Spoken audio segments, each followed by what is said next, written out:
Welcome to Gayatri Nandu's kitchen. ఇవాళ healthy and tasty recipe బెండకాయ masala curry అండి. బెండకాయ అంటేనే ఎక్కువ మనం పులుసే లేదా ఫ్రై వాడుకుంటుంటాం. ఇలా డిఫరెంట్గా ఒకసారి చేసి చూడండి. పిల్లలు పెద్దలు అందరూ ఇష్టపడి తింటారు. ముఖ్యంగా ఇది చపాతీలోకైనా దోసకైనా వేడన్నంలోకైనా చాలా బాగుంటుంది. అది ఎలా తయారు చేసుకోవాలి చూద్దాం రండి. ముందుగా ఒక 4-5 టీ స్పూన్లు ఆయిల్ వేసుకోండి. ఇలా వెడల్పుగా ఉండే ఒక బాండి పెట్టేసుకొని బెండకాయ ముక్కలు మనం తరచు పులుసుకు తరుక్కునే విధంగా కాకుండా ఇంకొంచెం పెద్ద ముక్కలుగా తరుక్కోండి.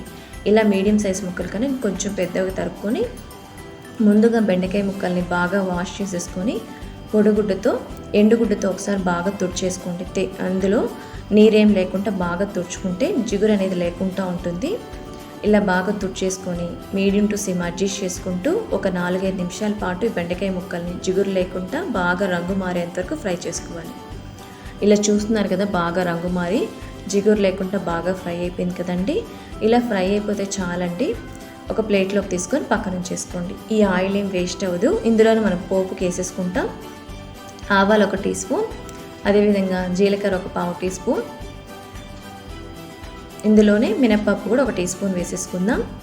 వేసుకొని కొద్దిగా చిటపట్లాడేంత వరకు ఫ్రై అయితే సరిపోతుంది.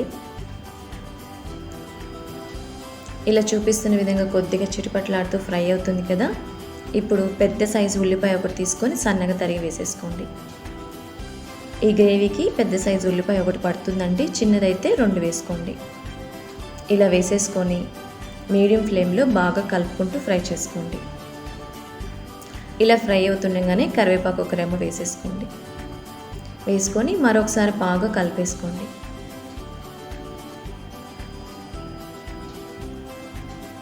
ఇలా కలుపుతున్న తర్వాత రుచికి సరిపడా సాల్ట్ రాళ్ళుప్పు వాడుకుంటున్నాను. ఇక్కడ నేను వేసేసుకున్నాను ఒకేసారిగా అండి. ఆప్షన్ అండి, మీ దగ్గర ఏ ఉప్పు ఉన్నట్లయితే దాన్ని వేసుకోండి. వేసుకొని ఉల్లిపాయలని కొంచెం రంగు మారేంత వరకు కలుపుకుంటూ ఫ్రై చేసుకోండి. ఇలా రంగు మారి ఫ్రై అయిన తర్వాత అల్లం వెల్లుల్లి పేస్ట్ 1 టీ స్పూన్ వేసుకోండి. వేసుకొని కొంచెం పచ్చివాసన పోయేలాగా కలుపుకుంటూ ఫ్రై చేసుకోండి.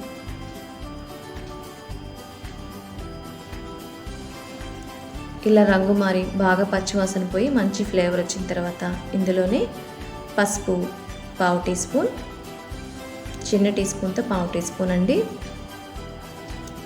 అదేవిధంగా గరం మసాలా పొడి, గాయత్రి నందుస్ కిచెన్ స్పెషల్ గరం మసాలా పొడి 1 టీ స్పూన్, ధనియాలు జీలకర్ర పొడి 2 కలిపి మిక్స్ చేసుకున్నాను. 1.5 టీ స్పూన్ వేసుకున్నానండి.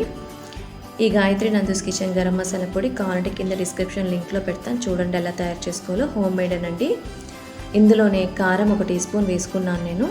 వేసుకొని అవసరాన్ని పట్టించి మీరు చూసుకొని వేసుకోండి.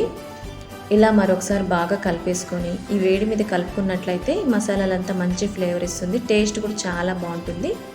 ఇక్కడ నాకు కారం సరిపోదన్నట్టుగా ఇంకొక 1/2 టీ స్పూన్ వేసుకున్నాను. వేసుకొని మరొకసారి బాగా కలిపేసుకోండి. ఇలా కలిపేసుకున్న తర్వాత మీడియం సైజు టమోటాలు 2 మెత్తగా పేస్ట్ చేసుకోండి. ఇలా పేస్ట్ చేసేసుకుంటే గ్రేవీ అనేది చిక్కగా టేస్టీగా ఉంటుంది, ఎక్కువ నీరుగా ఉండకుండా బాగుంటుంది.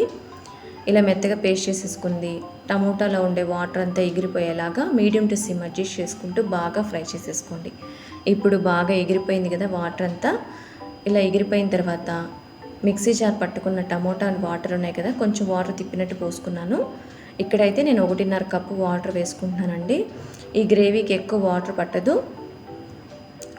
ఇలా చూపిస్తున్నది వేసేసుకొని ఇప్పుడు 3 నిమిషాల పాటు మీడియం ఫ్లేమ్లో కొంచెం బాగా ఉడికించుకోండి. కొంచెం పొంగుతూ ఉడకాలి. ఇలా 3 నిమిషాల పాటు తర్వాత మూత తీసి ఒకసారి చేసి చూద్దాం. ఇప్పుడు బాగా పొంగుతూ ఉడుకుతుంది కదా. ఈ గ్రేవీ అనేది మసాలా వాసన టేస్ట్ కూడా చాలా బాగుంటుంది ఇలా చేసుకోవడం వల్ల. ఇలా బాగా పొంగుతూ ఉడికిన తర్వాత ముందుగా ఫ్రై చేసుకున్నాం కదా బెండకాయ ముక్కల్ని ఈ పులుసులో వేసేసుకోండి. ఈ మసాలా కర్రీలో వేసేసుకొని బాగా కలుపుకోండి.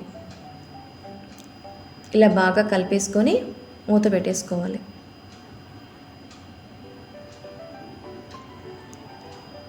మూత పెట్టేసుకొని మరో 3 నిమిషాల పాటు బాగా ఉడికించుకోండి. ఇందులో ఆయిల్ అంతా బాగా పైకి తేలేంతవరకు మనం బెండకాయలు వేపుకున్నాం కదా, అందులో ఆయిల్ అంతా ఉంటుంది. ఆ ఆయిల్ పక్కకు వచ్చి బాగా తేలేంతవరకు ఉడికించేసుకుంటే పర్ఫెక్ట్గా ఉడికిపోయినట్టండి.